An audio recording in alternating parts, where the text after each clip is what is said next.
నమస్కారం. ఘంటారావానికి స్వాగతం. ముందుగా ప్రధానాంశాలు. పాలనపై 80% ప్రజల్లో సంతృప్తి రావాలి.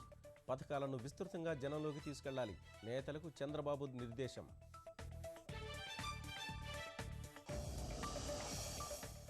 గల్ఫ్ కష్టాలపై ఈటీవీ ఈనాడు కథనాలకు సీఎం స్పందన. చంద్రబాబు ఆదేశాలతో కదిలిన యంత్రాంగం. మోసాల అడ్డుకట్టకు చర్యలు. మెరుగుపడుతున్న జయలలిత ఆరోగ్యం. పూర్తి సమాచారం ఇవ్వాలని తమిళనాడు సర్కారుకు మద్రాస్ హైకోర్టు ఆదేశం.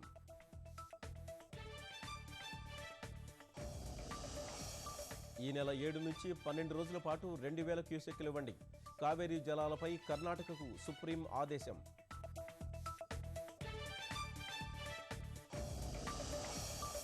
రెపో రేటును 0.25% తగ్గించిన ఆర్బీఐ. 6 ఏళ్ల కనిష్ట స్థాయికి వడ్డీ రేట్లు.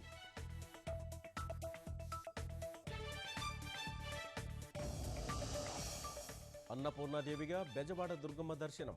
రాష్ట్ర వ్యాప్తంగా ఘనంగా నవరాత్రి వేడుకలు.